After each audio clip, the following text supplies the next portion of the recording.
become a major leaguer because he's the first former player ever to be executive director of the Players Union. He should go into collective bargaining. He doesn't even have to wait till 2021. He can go right now and write a little codicil in conjunction with Rob Manfred, giving you guys, let's face it, a real living wage, $10,000. There's only 640 of you or so left. That is, in the grand economy of this sport, so pardon me for saying it, chump change. $6.4 million is chump change. I know it's a lot of money. It's definitely a lot of money when, in fact, in the United States, the median average salary is $47,000. But these men are playing a game that the men like Dave Stenhouse went out on picket lines, endured labor stoppages, and frequently went without paychecks. Also, these folks, like a Bryce Harper or an Anthony Rendon or a Max Scherzer, could command what a lot of people would call obscene salaries. I think we actually sat down and calculated that if all the guys who play in Major League Baseball today, if they kick back 0.5% of their salary, I think that's the number we came with, not 1%, not half of their salary, 0.5%, it would actually fund this fund. And it wouldn't even have to come out of Major League Baseball's money. It would be coming from the players to take care of their own. But if Major League Baseball wanted to meet them halfway, then it could be 0.25%. And Major League Baseball could have paid the other half, whatever they want to do. I just think it's time to do it. It really is. Hey, Mike, what's your thought on the whole process? Let's get the 60-year-old Stenhouse in here. Mike, jump on in. Thought on this thing?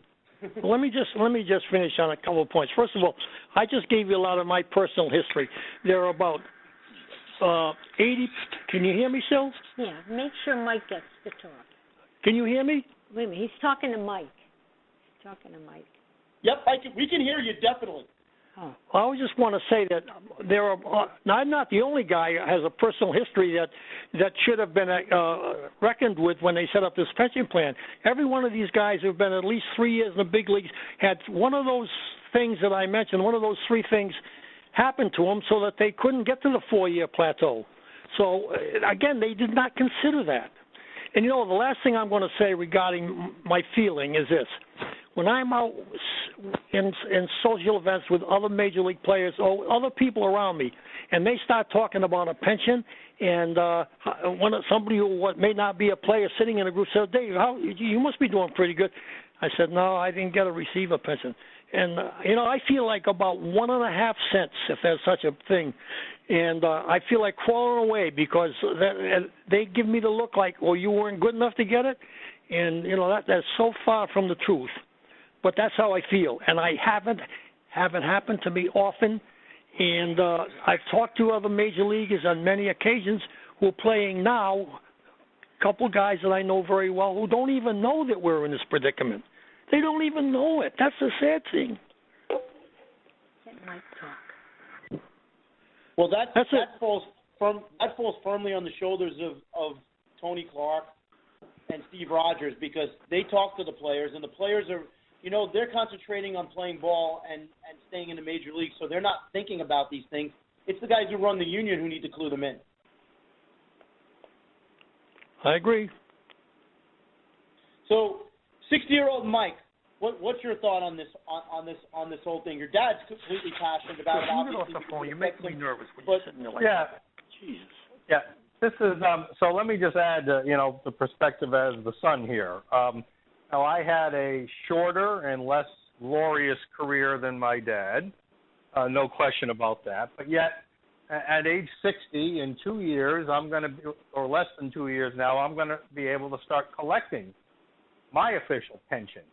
So as I do my early retirement planning, even those less than 3 years I put in is going to be very helpful to me. I look at my dad, and I've been, talking with him about this for years, and he's doing his end of retirement planning, and he's planned well. He's done well in life. He's invested, put a lot of money away, but between the monies put away and the money, the stipend, the pittance that Major League Baseball is it's not enough to maintain the lifestyle that that he has, and he's awful worried about that. And as you mentioned, he's awful worried about what would happen with my mom if he were to go away. So, but then when the All-Star game is going to be in Washington this year, where my dad played, and as a former All-Star himself, it really hit home for me, and I decided, maybe we can take another shot at this. Maybe we can try to raise some awareness. So I called somebody I know who used to work at the Wall Street Journal, and he put me in touch with the editor there, who was very kind, and he published the article. And, I've gotten a few calls. It's raised some awareness. And I do think this issue needs to be revisited. For all the reasons my dad said, these guys, really, labored is really a true word. I've seen it. He's seen it. It's not just the time you put in the big leagues. It's, in my dad's case, 7 or 8 years in the minor league as well. You look at my mom, very, very bright woman, had to hold off on her career till after my dad retired from baseball because she was supporting him.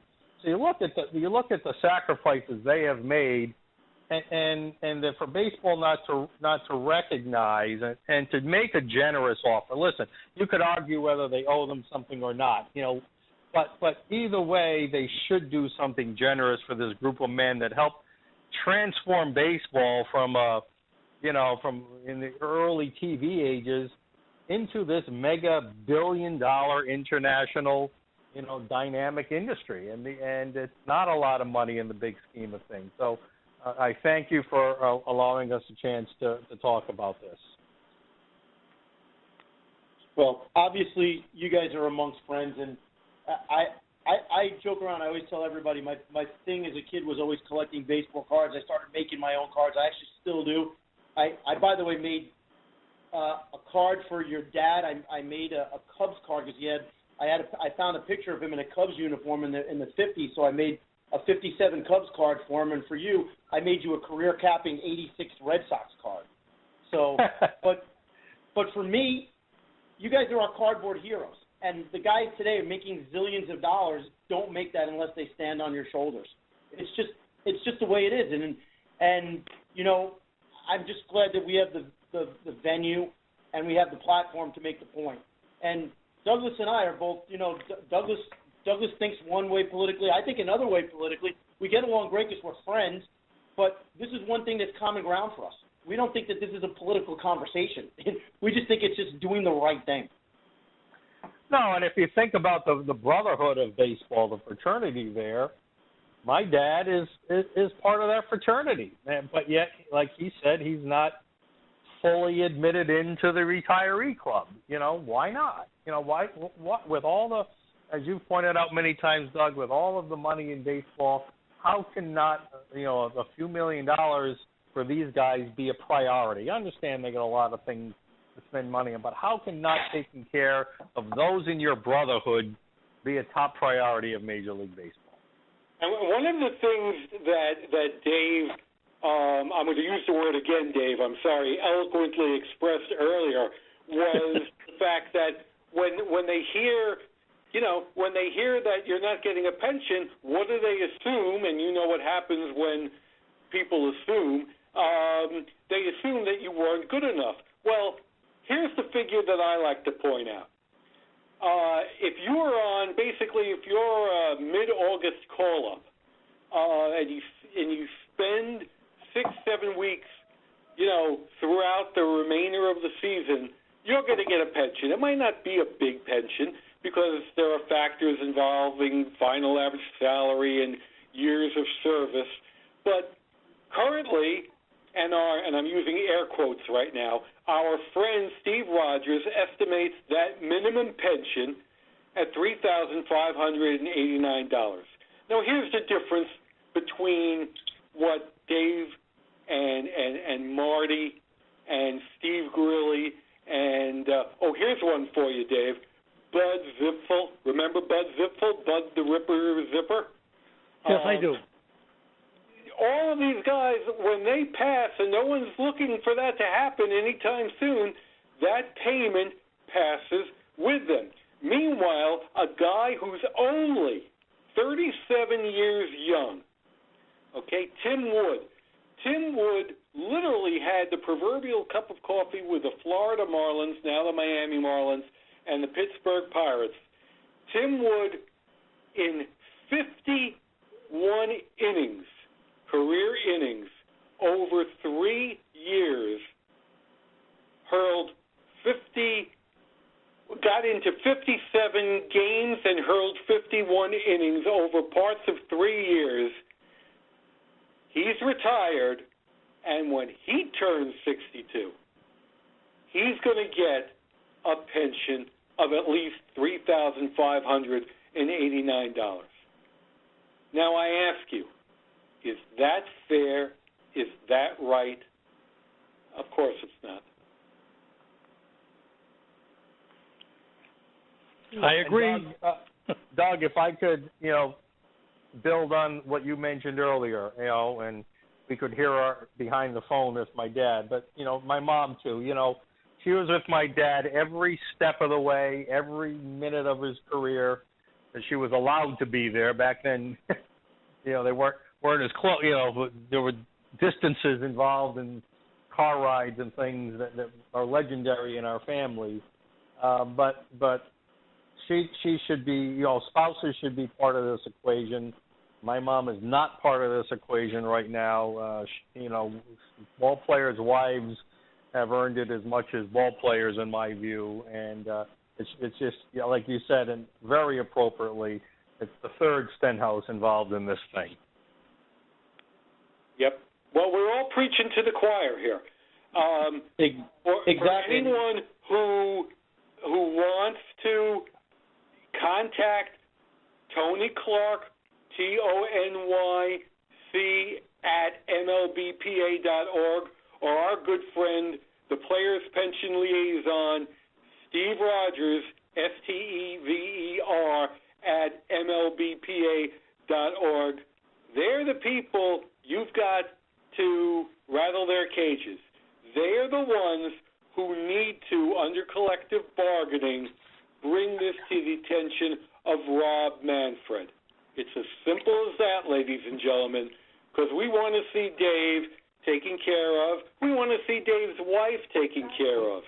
And we want to see, by the way, I don't know if you both know this, Dave and Mike, there are 215 or 210 men who aren't even as lucky as Dave Stenhouse or Carmen Fanzone or David Clyde. They get nothing for having played the game. They don't get any monies from this April 2011 payment because they had less than 43 game days on an active Major League roster. Now, how fair is that? There are 11,000 men since the Players' Pension Fund was established on no foolin', no joke, April 1st, 1947. 11,000 men, including our two guests tonight, the Stenhouses, who've played this game. Mark Weiss and I will never play this game. We'll never be that lucky. So you know what? As far as I'm concerned, as far as Mark is concerned, if you sat on the bench and rode the pines for one game day, you deserve something.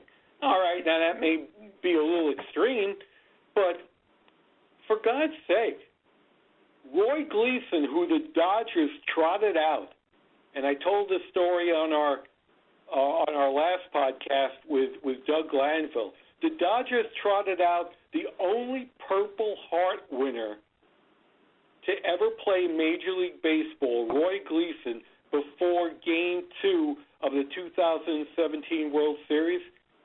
He's not getting anything. He only had 25 game days worth of credit on an active Major League roster. We can't even take care of the men who defended the freedoms and liberties that Tony Clark and Steve Rogers obviously don't hold dear.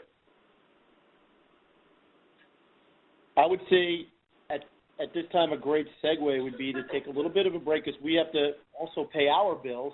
And so we are fortunate enough to have sponsors and obviously listeners. So I'm going to flip it over since producer Eric is out on location.